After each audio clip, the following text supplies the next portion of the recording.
আসসালামু আলাইকুম ওয়া রাহমাতুল্লাহি ওয়া বারাকাতুহু। ইন্নাল হামদুলিল্লাহি ওয়াহদাহু ওয়া সলাতু ওয়াসসালামু আলা মান লা নাবিয়্যা বা'দাহু আম্মা বা'দ। আমরা সবাই একটু কাছাকাছি এসে বসার চেষ্টা করি।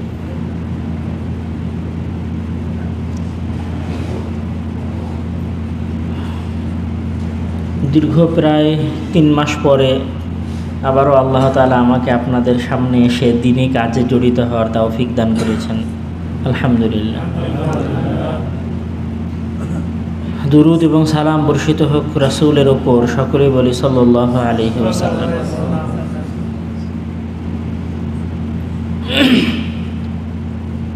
পবিত্র কোরআনের মধ্যে মহান আল্লাহ তাআলা বলছেন যে ফাযাক্কির ফাইন্না যিকরা তানফাউল মুমিনিন, যে তোমরা মুমিনকে উপদেশ দাও। ফাযাক্কির ফাইন্না যিকরা তানফাউল মুমিনিন, মুমিন ব্যক্তিকে উপদেশ দাও, কেননা উপদেশ মুমিন ব্যক্তির উপকার করে। তো যে মুমিন তাকে আবার কি উপদেশ দিতে হবে? ও তো আগে থেকেই মুমিন, ও তো পূর্ণ ঈমানদার, ও তো সালাত আদায় করে, সবই করছে, তারপরেও কেন নসিহতের প্রয়োজন? কেন তাকে উপদেশ দিতে হবে? কেননা মানুষ সময়ের সাথে চলতে চলতে মানুষের ভেতরে অলসতা আসে। মানুষ যত বেশি ভালো হওয়ার চেষ্টা করে, শয়তান তাকে তত বেশি খারাপ বানানোর চেষ্টা করে। মানে আপনি যদি নামাজ না পড়েন, 5 ওয়াক্ত সালাত আদায় না করেন, শয়তানের কোনো টেনশন নাই, শয়তানও ঘুমাচ্ছে, আপনিও ঘুমাচ্ছেন, বিন্দাস। কিন্তু যখনই আপনি নিয়ত করেছেন যে আগামীকাল সকালে ফজরের সালাত জামাতে আদায় করব, শয়তান তখনই লাফ মারে উঠেছে ঘুম থেকে। যেই তো ফজরের সালাত আদায় করার সংকল্প করলো, তাহলে একে বাধা দিতে হবে। তো মুমিন যত ভালো হওয়ার চেষ্টা করে, শয়তান মুমিনকে তত বেশি বাধা দেওয়ার চেষ্টা করে। আপনি যত সক্রিয় হন, যত বেশি দিনকে আঁকড়ে ধরার চেষ্টা করেন, শয়তান তত বেশি আপনাকে কি করে? পেছনের দিকে টানতে থাকে। এই টানার অনেক সিস্টেম আছে। যেমন টানার একটা সবচেয়ে বড় সিস্টেম বলি, যে আপনাদেরকে শয়তান কিভাবে দিন থেকে টানতে পারে। আপনাদেরকে শয়তান যেটা বলে সবচেয়ে বেশি দিন থেকে টানে, সেটা হচ্ছে যে সারা দিন তো অনেক পরিশ্রম করলি, এই জেদ্দার এই কঠিন রৌদ্রের তাপে এত পরিশ্রম করার পরে এই ধারসে বসার কি দরকার আছে, চল যাই একটু ঘুমা। শয়তান আপনাদেরকে যে কথা বলে সবচেয়ে বেশি প্রভাবিত করে, সেটা হচ্ছে এই কথা যে মাগরিবের নামাজ তো তোর হয়েই গেল, উপদেশ শুনে কি করবি, দরকার নাই উপদেশ শোনার, এটা ঘুমায় কাজে লাগা। তো আমার প্রথম কথা যেখান থেকে শুরু হয়েছিল, সেটা হচ্ছে যে উপদেশ মুমিনের জন্য প্রয়োজন সবচেয়ে বেশি, যেন মুমিন সৎ পথের উপরে টিকে থাকে। যে ব্যক্তি জাহান্নামের পথেই আছে, সে যদি জাহান্নামে চলে যায় তাতে কোনো আফসোস নাই। কিন্তু যে ব্যক্তি সৎ পথে ছিল, সে যদি জাহান্নামে চলে যায়, তাহলে সেটা সবচেয়ে আফসোসের বিষয়। তো আমরা এই ধরনের দ্বীনি বৈঠকে বসবো, তার সবচেয়ে বড় কারণ হচ্ছে যে শয়তান আমার পেছনে লেগে আছে। শয়তানের তাড়ানি থেকে বাঁচার জন্যে, শয়তানের ওয়াসওয়াসা থেকে বাঁচার জন্যে তো ভালো কাজেরও ওয়াসওয়াসা লাগবে নাকি? বোঝানোর জন্য বলছি যে শয়তান যদি আপনাকে সারাদিন বলে নামাজ পড়িস না, নামাজ পড়িস না, নামাজ পড়িস না, মসজিদের পরে নসিহত শুনিস না, নসিহত শুনিস না নামাজের পরে, তাহলে এই রকম তো একটা জায়গা লাগবে যে জায়গায় আপনাকে বলা হবে যে ভাই নামাজ পড়েন, ভাই আল্লাহর ইবাদত করেন, ভাই জ্ঞান চর্চার বৈঠকগুলোতে বসেন। এটা লাগবে কি লাগবে না?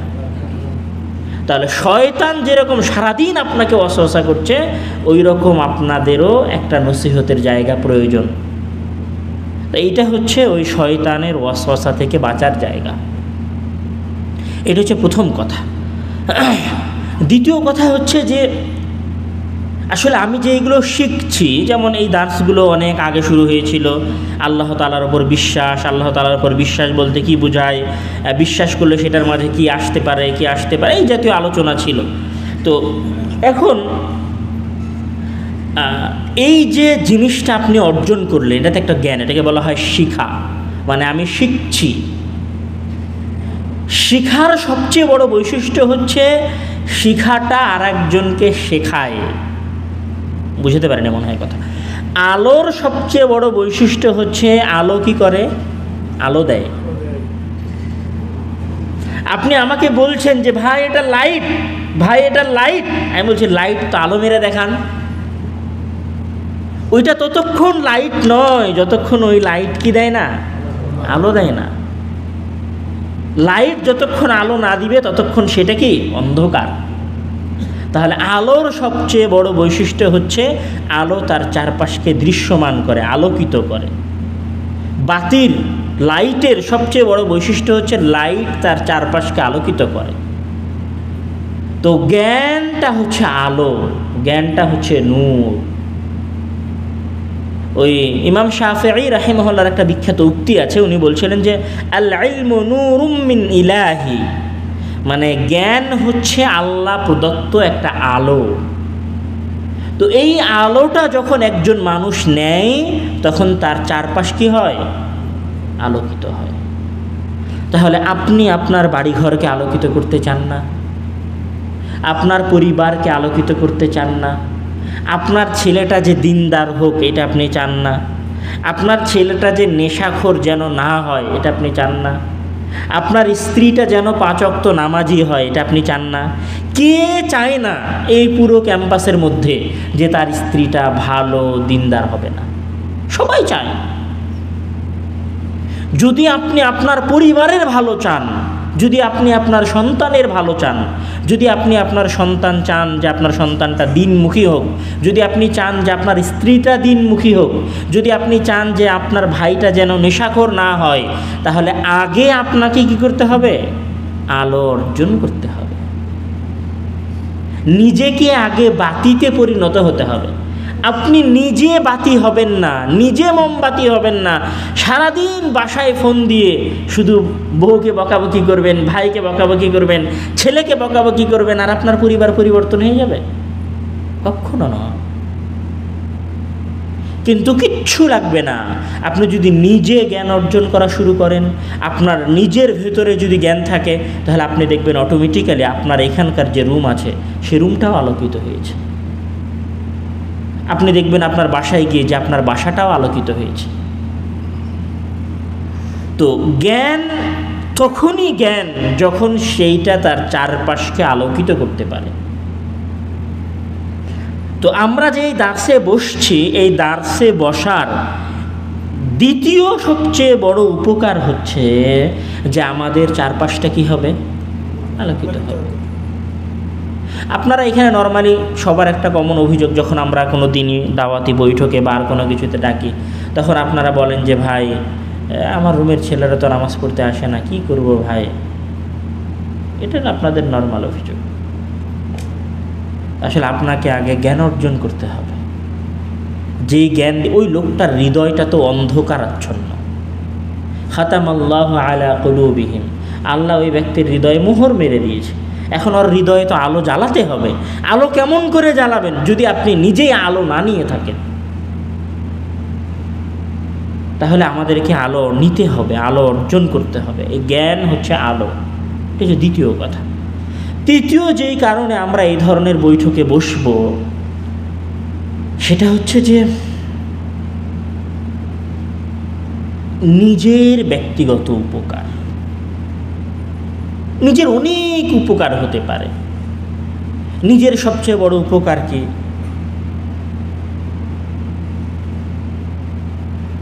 নিজের সবচেয়ে বড় অনেকগুলো উপকার বলা যেতে পারে, অসংখ্য। এখানে এই মাগরিবের সলাতে একটা লোকও এরকম আসেনি যে জান্নাতে যেতে চায় না। তারাই আসছে যারা কি করতে চায় বলেন তো? জান্নাতে যেতে চায়। মাগরিবের সলাত আদায় করার মাধ্যমে জান্নাতে যাওয়ার জন্য আগে উজু করতে হয়েছে, একটা সুন্দর পোশাক পরিধান করতে হয়েছে, তারপরে মসজিদে আসতে হয়েছে, তারপরে মনোযোগ রক্ষা করে সলাত আদায় করতে হয়েছে, তারপরে সলাত হয়েছে। সবাই একটা কঠিন প্রসেসের মধ্যে গিয়ে জান্নাতে যাওয়ার কি করেছে? চেষ্টা করেছে। চেষ্টা করেনি না করেছে না করেনি? সবাই সলাতে আসছিল, যারা মাগরিবের এই সলাতে নামাজ পড়ার জন্য এসেছিল, তারা সবাই জান্নাতে যাওয়ার জন্যই তো এসেছিল নাকি? উজু করতে হয়েছে, প্রথমে জামা কাপড় পরতে হয়েছে, তারপরে মসজিদে আসতে হয়েছে। কি মসজিদে সলাতে দাঁড়ায় একবার ছাদের দিকে তাকাচ্ছিল, একবার ডানে তাকাচ্ছিল, একবার বামে তাকাচ্ছিল, মনোযোগ দিয়ে সলাত আদায় করছিল। মনোযোগ রক্ষা করতে হয়েছে, পরিবারের সকল কিছুর চিন্তা ভাবনা থেকে বের করে পূর্ণ মনোযোগ সলাতের প্রতি দিতে হয়েছে। এত পরিশ্রমের মাধ্যমে জান্নাত পাওয়ার কি করতে হয়েছে? চেষ্টা করতে হয়েছে। কিন্তু আমি যদি বলি যে আপনি যে এখানে বসে আছেন, আরামসে নেটা মেরে বসে আছেন, বসে থেকে আমার কথা শুনছেন, এই চেষ্টার মাধ্যমে আপনি জান্নাতের দিকে আগাচ্ছেন। রাসূল সাল্লাল্লাহু আলাইহি ওয়াসাল্লামের বিখ্যাত হাদিস, মান সালাকা তরিকান ইয়ালতামিসু ফীহি ইলমান সাহালাল্লাহু লাহু বিহি তরিকান ইলাল জান্নাহ। যে ব্যক্তি জ্ঞান অর্জন করলো, আল্লাহ তাআলা তার জান্নাতে যাওয়ার রাস্তা সহজ করে দিলেন। তাহলে এখানে বসে থাকাটা ওই সলাতের চেয়ে সহজ নয়? তো সবাই কঠিন কাজটা করে চলে গেছে, কিন্তু এই সহজ কাজটার মাধ্যমেও যে জান্নাতে যাওয়া যেতে পারে, সেটা আমরা সবাই কি করেছি? অবহেলা করেছি।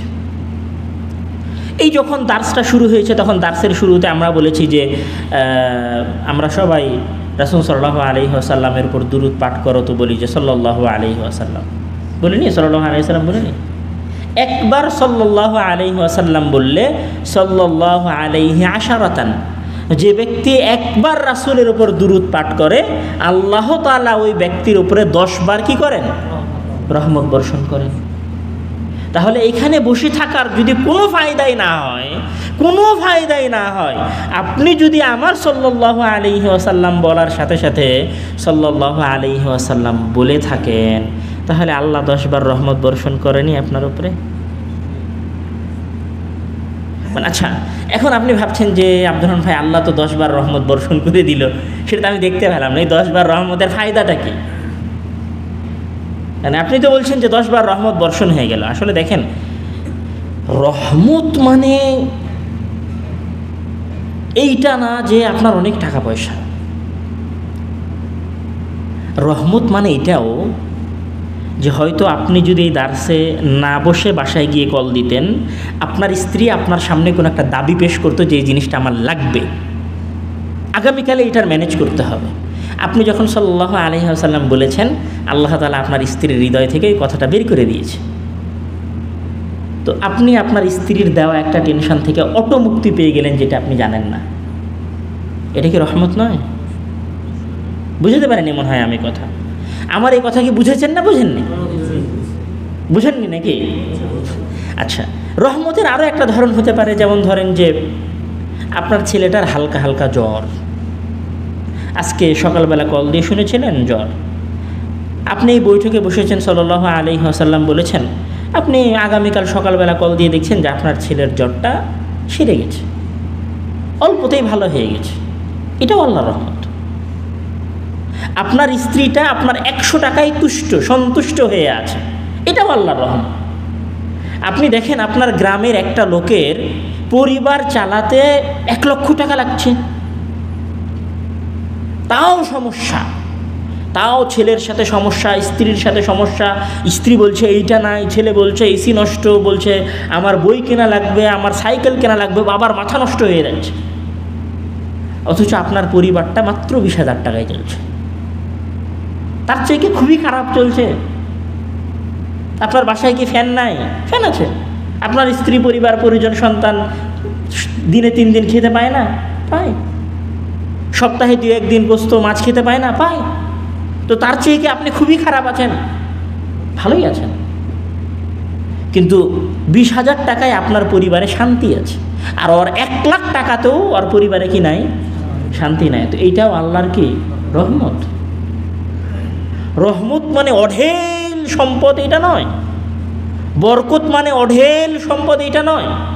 আপনি নিশ্চিন্তে সুখে মোটামুটি একটা ভালো পর্যায়ে আছেন, এটাও আল্লাহর রহমত। এই রহমতেরই সবচেয়ে বড় উদাহরণ যেটা আমি সবার আগে দিয়েছি, যে আপনার স্ত্রী আপনার কাছে একটা দাবি করতে চাচ্ছিল, যেটা মনে মনে বলছে থাক এখন না করি, কিছুদিন আগে তো চাইলাম, এখন আর না চাই, অটোমেটিক্যালি তার মাথা থেকে বের হয়ে গেছে, হ্যাঁ দেখি রহমান, এটাই আল্লাহর রহমত। তো এই দার্সে বসার আমি এই দার্সে বসার ফায়দা বলছিলাম, এই দার্সে বসার আমি তৃতীয় ফায়দা বলছিলাম যে নিজেদের ব্যক্তিগত ফায়দা হয়। সেই নিজেদের ব্যক্তিগত ফায়দা বলতে গিয়ে আমি সবার আগে কি বলেছিলাম, যে জান্নাতে যাওয়ার রাস্তা কি হয়, সহজ হয়।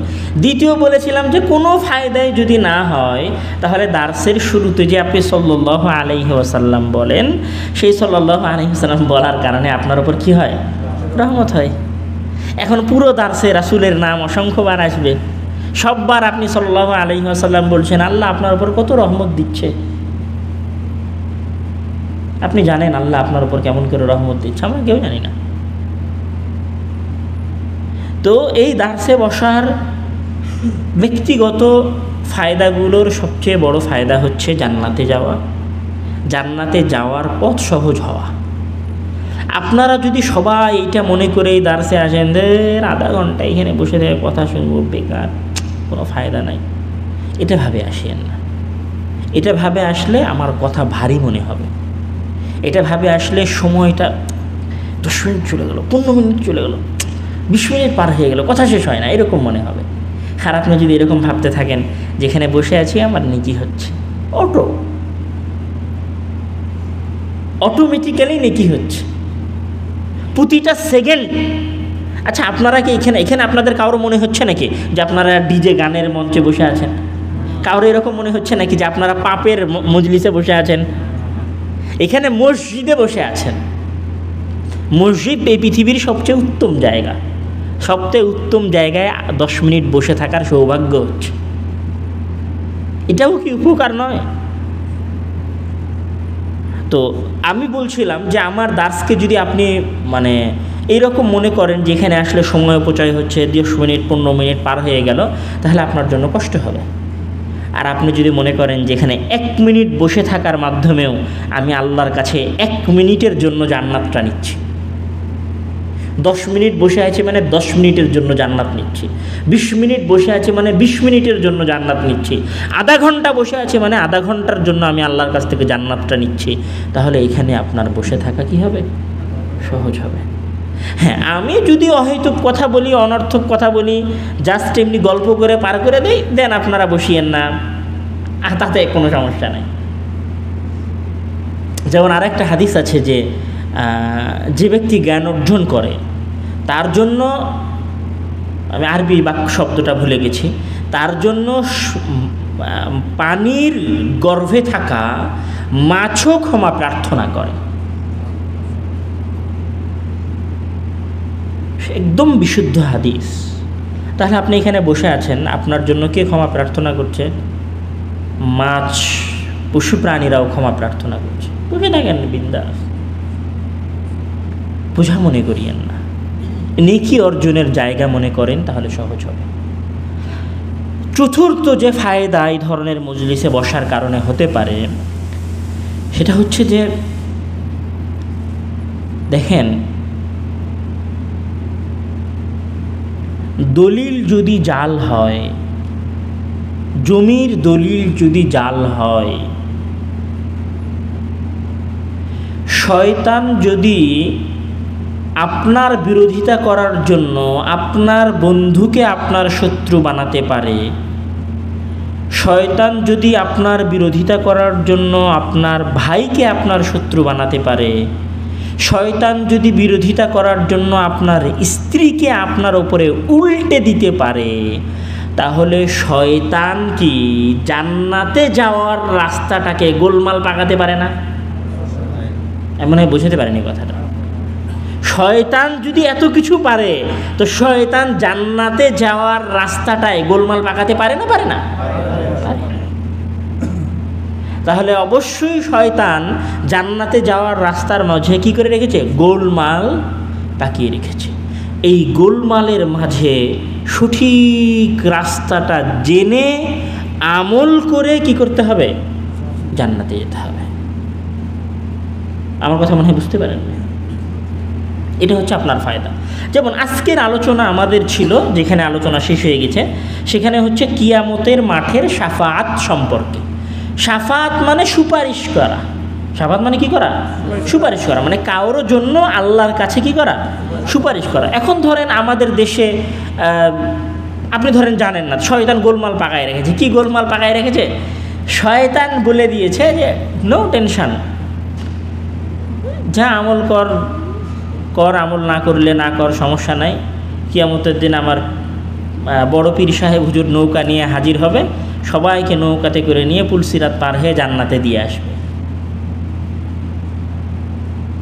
তারপর ধরেন শয়তান আপনার মাথার মধ্যে দিয়ে রেখেছে গোলমাল একটা রাস্তা তৈরি করে দিয়েছে, যে গোলমাল রাস্তার মধ্যে একটা রাস্তা এরকম আছে, বলছে কিচ্ছু লাগবে না, বাবার দরবারে থাকো তাহলেই হবে, তারপরে তুমি গাঞ্জা ফুকো আর যাই করো, সমস্যা নেই। তো এগুলোও কিন্তু এক ধরনের সুপারিশ, মানে নৌকার মাধ্যমে আপনাকে জান্নাতে নিয়ে যাওয়া হবে, মানে যে কোনো মাধ্যমে কাউকে জান্নাতে নিয়ে যাওয়ার চেষ্টা করাটাকেই শাফাআত বলা হয়, সুপারিশ করা বলা হয়। এখন ধরেন আপনি বসে আছেন, তাহলে তো আর আমল করার দরকার নাই, আমি তো দাদা বাবুর মুরিদ, কোনো টেনশান নাই, বসে আছি। এখন আপনি বসে আছেন, এখন কিয়ামতের দিন হাজির হয়েছেন, কিয়ামতের দিন হাজির হয়ে দেখছেন যে কেউ তো আর নৌকাতে আপনাকে পার করে না, তখন কি হবে? তাহলে আপনাকে অবশ্যই শাফাআত সম্পর্কে সঠিক জিনিসটা জানতে হবে, মানে ইবাদত সম্পর্কে আপনাকে সঠিক ধারণা নিতে হবে। কেননা শয়তান এই জায়গায় মানুষকে দিয়ে গোলমালের পথ এবং পদ্ধতি, রাস্তা তৈরি করে রেখেছে, যেইটা দিয়ে আপনি পথভ্রষ্ট হয়ে যাবেন। অবশ্যই এখানে এরকম অসংখ্য রাস্তা আছে, আমি নির্দিষ্ট করে বলছি না, এখানে এরকম অসংখ্য রাস্তা আছে যেই রাস্তার দ্বারা আপনি পথভ্রষ্ট হবেন। আপনি কিছু মনে করেন না, আমার কথাতেও আপনি পথভ্রষ্ট হতে পারেন, কিন্তু আমার কথায় যে আপনি পথভ্রষ্ট হবেন না সেটা আপনি বুঝবেন কিভাবে? আমার কথার দলিলের মাধ্যমে। আমার কথার কিসের মাধ্যমে? দলিলের মাধ্যমে। তো আমরা বলছিলাম যে এই জাতীয় হালাকার সবচেয়ে বড় উপকারগুলোর চতুর্থ উপকার হচ্ছে, এই জাতীয় হালাকায় বসলে, এই জাতীয় ইলমি মজলিসে বসলে সঠিক দিনটা জানার কি হয়? সুযোগ হয়। যেমন আমরা সবাই জানি আমাদের দেশে যে জিনিসটা সবচেয়ে বেশি মানুষকে বিপথগামী করে বা মানুষকে নিজের মতবাদের দিকে আকর্ষণ করার জন্য ব্যবহার হয়, সেটা হচ্ছে শাফাআত। তুমি পীর সাহেবের অনুসরণ করো, পীর সাহেব কিয়ামতের দিন শাফাআত করবে। তুমি আমার মতাদর্শের অনুসরণ করো, তাহলে আমার দাদা বাবু তোমার জন্য কিয়ামতের দিন শাফাআত করবে, তোমাকে নৌকায় পার করবে। আমাদের সমাজে সবচেয়ে যেটা বেশি বিক্রি হয় সেটা হচ্ছে শাফাআত। শাফাআত মানে আল্লাহর কাছে সুপারিশ করা, কিয়ামতের দিন সুপারিশ করা। মানে কিয়ামতের দিন সুপারিশটা কেন জরুরি? কিয়ামতের দিন সুপারিশটা এই কারণে জরুরি যে কিয়ামতের পরিবেশ এত ভয়ঙ্কর হবে আর এত ভয়ানক হবে যে মানুষ খালি দিক বিদিক কী করবে? ছোটাছুটি করবে, কিচ্ছু বুঝতে পারবে না মানুষ, দিশেহারা অবস্থা হবে মানুষের। মানে মহান আল্লাহ তাআলা ওই জন্য বলছে যে ইয়াউমা ইয়াফিরুল মারউ মিন আখিহি ওয়া উম্মিহি ওয়া আবিহি ওয়া সাহিবাতিহি ওয়া বানিহি লিকুল্লি ইমরিইম মিনহুম ইয়াউমা ইযিন শা'নুন ইউগনিহি। মানে কিয়ামতের দিন ইয়াউমা ইয়াফিরুল মারউ মিন আখিহি, কিয়ামতের দিন মানুষ তার ভাই থেকে পালাবে। ওয়া উম্মিহি ওয়া আবিহি, মানুষ তার মা থেকে পালিয়ে যাবে, তার বাবা থেকে পালিয়ে যাবে। ওয়া সাহিবাতিহি ওয়া বানিহি, মানে তার স্ত্রীর কাছ থেকে পালাবে, তার সন্তান সন্ততির কাছ থেকে পালাবে। তো মানুষ খালি পালাতে থাকবে, বুঝতে পারবে না যে কি হচ্ছে। এরকম একটা ভয়ঙ্কর পরিস্থিতির মধ্যে মানুষ থাকবে, মানুষ কোনো কিছুর কী করতে পারবে না? দিশা খুঁজে পাবে না। যেমন ধরেন কথার কথা, আমরা এই ঘরের মধ্যে আছি, বা ধরেন একটা 10তলা বিল্ডিং, সেই 10তলা বিল্ডিংয়ে আগুন লেগে গেছে, কারেন্ট চলে গেছে, কোনো কিছু দেখা যাচ্ছে না, দাউ দাউ করে নিচের দিক থেকে আগুন উঠছে, আমরা সবাই এখন দিশেহারা, কী করব। ঠিক এইরকম একটা দিশেহারার পরিস্থিতি কোথায় হবে? কিয়ামতের দিন হবে। তখন মানুষ একটু আশ্রয় খুঁজবে। এই আশ্রয় কিয়ামতের দিন, এই কিয়ামতের দিনের এই আশ্রয় যিনি দিবে বা দেওয়ার যে কার্যক্রম, এটাকেই কি বলে? শাফাত বলে। তো এখানে সবচেয়ে বড় শাফাত হচ্ছে রাসূল সাল্লাল্লাহু আলাইহি ওয়াসাল্লামের শাফাত। মানুষ যখন খুব এলোমেলো পরিস্থিতির মধ্যে থাকবে, একবার এই নবীর কাছে যাবে, বলবে চলো আদমের কাছে যাই, আদম শাফাত করতে পারবে না। ইব্রাহিমের কাছে যাই, ইব্রাহিম শাফাত করতে পারবে না। খালিলুল্লাহ, চলো মুসার কাছে যাই, মুসা কালিমুল্লাহ, আল্লাহর সাথে কথা বলেছে, তার কাছে যাই, মুসা আলাইহিস সালাম শাফাত করতে পারবে না। মানুষ বলবে চলো ঈসার কাছে যাই, ঈসা হচ্ছে মাসীহুল্লাহ, আল্লাহর আদেশে সে জন্মগ্রহণ করেছে, চলো তার কাছে যাই, ঈসা আলাইহিস সালাম শাফাত করতে পারবে না। তখন মানুষ চলে যাবে কার কাছে? মুহাম্মদ সাল্লাল্লাহু আলাইহি ওয়াসাল্লামের কাছে। তখন মুহাম্মদ সাল্লাল্লাহু আলাইহি ওয়াসাল্লাম মানুষের জন্য আম শাফাত করবেন, আল্লাহকে অনুরোধ করবে যে আল্লাহ তুমি বিচারের কার্যক্রমটা শুরু করো, মানুষ অন্তত দেখুক যে তাদের এখন কি হবে। মানে দিশাহারা, কিছুই হচ্ছে না, সূর্যটা মাথার উপরে আছে, সব এলোমেলো পরিস্থিতি, মানুষ সজ্ঞানে ফিরে এসেছে। সজ্ঞানে ফিরে আসার পরে এটা আসলে অনুমান করার বিষয়, মাঝে মাঝে কল্পনা করার বিষয়।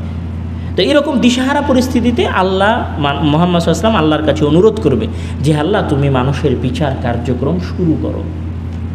ওই যে আমরা যে আজানের পরে দোয়া করি না, যে আল্লাহুম্মা রাব্বা হাযিহি আদ-দাওয়াতি আত-তাম্মা ওয়াস সালাতিল কায়িমা আতি মুহাম্মাদানিল ওয়াসিলাতা ওয়াল ফাদিলা ওয়াবআথহু মাকামান মাহমুদানিল্লাযী ওয়া'আদতাহ।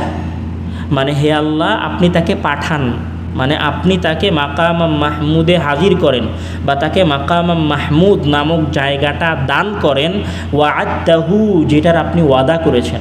মানে আল্লাহ মাকাম মাহমুদ মানে শাফাআতের জায়গা, এটা মুহাম্মদ সাল্লাল্লাহু আলাইহি ওয়াসাল্লামকে দেওয়ার ওয়াদা করেছে। তো ওইটাই হচ্ছে আশ-শাফাআ আল-উযমা, যেটা সবচেয়ে বড় শাফাত, যেটা হচ্ছে মহান আল্লাহ তাআলার কাছে রাসূল সাল্লাল্লাহু আলাইহি ওয়াসাল্লাম কিয়ামতের দিন করবেন। আরও কিছু শাফাত আছে, আমি আমার পরবর্তী কথায় আজকে যাচ্ছি না, শুধু একটা ছোট্ট কথা বলে আমি আজকের আলোচনা শেষ করব। সেটা হচ্ছে যে একটা হচ্ছে মানুষের দুনিয়াবী জীবন, আর একটা হচ্ছে মানুষের আখিরাতের জীবন। একটা হচ্ছে মানুষের কিসের জীবন? দুনিয়ার জীবন, আর মানুষের আখিরাতের জীবন। দুনিয়ার জীবনে আপনি ফজরের সলাতে আসবেন কি আসবেন না সেটা আপনার ইখতিয়ার, আপনি জোহরের সলাতের সুন্নাত পড়বেন কি পড়বেন না সেটা আপনার ইখতিয়ার, আপনি বিসমিল্লাহ বলে খানা খাবেন কি খাবেন না সেটা আপনার ইখতিয়ার, যা খুশি যা ইচ্ছা তাই করতে পারেন। চুরি করবেন কি করবেন না আপনার ইচ্ছা, ডাকাতি করবেন কি করবেন না আপনার ইচ্ছা। আল্লাহ আপনাকে স্বাধীন করে দিয়েছে, মানে আপনার নিজস্ব ইচ্ছা শক্তি মহান আল্লাহ তাআলা আপনাকে দিয়ে দিয়েছেন। এটা হচ্ছে দুনিয়াবী জীবন। আর দুনিয়াবী জীবনের সাথে আখিরাতের জীবনের সবচেয়ে বড় পার্থক্য হচ্ছে ওখানে বান্দার কিছুই করার কি থাকবে না? অধিকার থাকবে না। কি করার অধিকার থাকবে না? কিছুই করার অধিকার থাকবে না। কিছুই করতে পারবে না বান্দা। মানে কিছু মানে বান্দা মুখটাও খুলতে পারবে না। বুঝতে পারেননি মনে হয় আমার কথা। দুনিয়াবী জীবন এবং আখিরাতের জীবনের সবচেয়ে বড় ফায়দা হচ্ছে দুনিয়াবী জীবনে আপনি যা ইচ্ছা তাই করতে পারেন, কিন্তু আখিরাতের জীবনে মানে শ্বাস বন্ধ হয়ে যাওয়ার পরে আপনার আর কোনো কি নাই, ইচ্ছা শক্তি নাই, একদম জান্নাতে যাওয়া পর্যন্ত। এই মৃত্যু থেকে নিয়ে শুরু করে জান্নাতে যাওয়া পর্যন্ত এই সময়ে কোনো মানুষের কোনো নবী রাসূলের, এমনকি মুহাম্মদ সাল্লাল্লাহু আলাইহি ওয়াসাল্লামেরও কারো কোনো ইচ্ছা শক্তি থাকবে না। মানে কেউ যদি এখন বলে যে আমি কিয়ামতের দিন তোমার জন্য আল্লাহর কাছে শাফাত করব, তাহলে সে কি শাফাত করতে পারবে না? পারবে না। কখন পারবে? যদি আল্লাহ তাআলা তাকে অনুমতি দেয়। এই কথাটা বুঝেছেন তো? এই কথাটা মনে রাখেন যে কিয়ামতের মানে মৃত্যুর পর থেকে নিয়ে জান্নাতের মধ্যবর্তী সময়ে মানুষের কোনো ইচ্ছা শক্তি কাজ করবে না, মানুষ কিছুই করতে পারবে না। তাহলে মানুষ যদি কিছুই করতে না পারে, তাহলে মানুষ আর একজন মানুষের জন্য কি করতে পারবে না? শাফাত করতে পারবে না। শাফাত করার জন্য কার অনুমতি লাগবে? আল্লাহর অনুমতি লাগবে। তার সবচেয়ে কাছের সহজ দলিল হচ্ছে আমাদের সবার আয়াতুল কুরসি মুখস্থ আছে।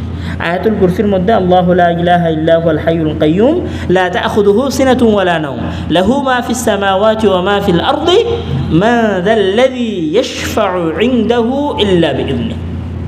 আয়াতুল কুরসির মধ্যে আল্লাহ তাআলা কি করেছে জানেন? নিজের ক্ষমতার কথা বর্ণনা করেছে, নিজের অহংকার, নিজের দাম্ভিকতার কথা কি করেছে? প্রকাশ করেছে। তো নিজের দাম্ভিকতার কথা যখন মহান আল্লাহ তাআলা প্রকাশ করতে গেছে, তখন আল্লাহ তাআলা বলেছে মা যাল্লাযী ইয়াশফা'ু ইনদাহু ইল্লা বিইذনিহি, এমন কে আছে রে যে কিয়ামতের দিন শাফাত করবে ইল্লা বিইذনিহি, আমার অনুমতি ছাড়া। এটা কি আল্লাহর গর্ব, এটা আল্লাহর অহংকার, এটা আল্লাহর দাম্ভিকতা যে আল্লাহর অনুমতি ছাড়া। এটা আল্লাহর কিবরিয়া, যে আল্লাহ, এটা আল্লাহর শান, এটা আল্লাহর মর্যাদা, এটা আল্লাহর আজমত, যে আল্লাহর অনুমতি ছাড়া কিয়ামতের দিন কেউ কি করতে পারবে না? শাফাত করতে পারবে না। তাহলে কেউ যদি বলে যে আমার বীর, আমার আলেম তোমার জন্য কিয়ামতের দিন শাফাত করতে পারবে, তাহলে সে কার সাথে টক্করে গেল? আল্লাহর সাথে টক্করে গেল। আল্লাহর অহংকারের উপরে সে প্রশ্ন উত্থাপন করল। অনেক বড় অপরাধ। শুধু ওই ব্যক্তি শাফাত করতে পারবে যাকে আল্লাহ তাআলা কি করবে? অনুমতি দিবে। তাহলে আজকের দার্সে আমরা প্রথম দিকে যে আলোচনাগুলো করছিলাম, যে এই দার্সে আমাদের উপকার কি, এটা আমাদের প্রথম আলোচনা ছিল। সেখানে আমরা দুইটা মূল পয়েন্ট বলতে পারি। এক, যে জ্ঞান হচ্ছে আলো। আপনি যদি আপনার সমাজ, আপনার পরিবার, আপনার ভাই, আপনার বোন, আপনার স্ত্রীকে আলোকিত করতে চান, তাহলে নিজেকে জ্ঞান শিখতে হবে। জ্ঞানের দ্বিতীয় সবচেয়ে বড় উপকার হচ্ছে জ্ঞান অর্জন করার এই মজলিসে থাকলে নেকি হয়, জান্নাতে যাওয়ার রাস্তা সহজ হয়। একবার সাল্লাল্লাহু আলাইহি ওয়াসাল্লামও যদি পাঠ করা হয়, তাহলে আল্লাহ তাআলা আপনার উপরে 10 বার রহমত বর্ষণ করেন। এই মজলিসের দ্বিতীয় অংশের আলোচনা ছিল যে কিয়ামতের মাঠে আল্লাহ তাআলার কাছে জান্নাতে নিয়ে যাওয়া বা জাহান্নাম থেকে বের করা বা যে কোনো ধরনের কথা আল্লাহর সামনে পেশ করাটাকে কি বলে? সুপারিশ বলে, শাফাআত বলে। সেটাকে আরবিতে কি বলে? শাফাআত বলে। সবচেয়ে বড় শাফাআত হচ্ছে রাসূল সাল্লাল্লাহু আলাইহি ওয়াসাল্লামের শাফাআত, যেটা হিসাব শুরু করার জন্য আল্লাহর কাছে রাসূল কি করবে? অনুরোধ করবে। আর তারপরে আমরা একটা কথা বলেছি যে দুনিয়াবী জীবন এবং আখেরাতি জীবনের মধ্যে পার্থক্য হচ্ছে দুনিয়াবী জীবনে মানুষ যা ইচ্ছা করতে পারে, কিন্তু আখেরাতি জীবনে মানুষ কিছুই করতে পারবে না। তাহলে ওখানে শাফাত করার জন্য কার অনুমতি লাগবে? আল্লাহর অনুমতি লাগবে। সেখানে আমরা একটা দলিল দিয়েছি আয়াতুল কুরসি থেকে। শাফাত আরও কিছু আছে, যে কারা কারা শাফাত করতে পারবে আল্লাহর অনুমতি সাপেক্ষে, তাদের আলোচনা ইনশাআল্লাহ আমরা আগামী দার্সে করব। আজকের দার্সের সবচেয়ে বড় দুইটা শিক্ষা, সেটা হচ্ছে যে জ্ঞান অর্জন করলে জান্নাতে যাওয়া যায়, জান্নাতে যাওয়ার রাস্তা সহজ হয়, মজলিসে বসে থাকলে নেকি হয়। দ্বিতীয় সবচেয়ে বড় শিক্ষা হচ্ছে আমরা কারো শাফাতের আশায় বসে থেকে আমল বাদ দিয়ে দিব না। কারো শাফাতের আশায় বসে থেকে আমরা নিজেদের আমল বন্ধ করে দেব না। আল্লাহ তাআলা আমাদেরকে সঠিক দিন বোঝার এবং শয়তানের তৈরি করা এলোমেলো রাস্তার মধ্যে থেকে সঠিক রাস্তা বাছাই করার তৌফিক দান করুক। আল্লাহুম্মা আমিন। ওয়া আখিরু দাওয়ানা আলহামদুলিল্লাহি রাব্বিল আলামিন। আসসালামু আলাইকুম ওয়া রাহমাতুল্লাহি ওয়া বারাকাতুহু।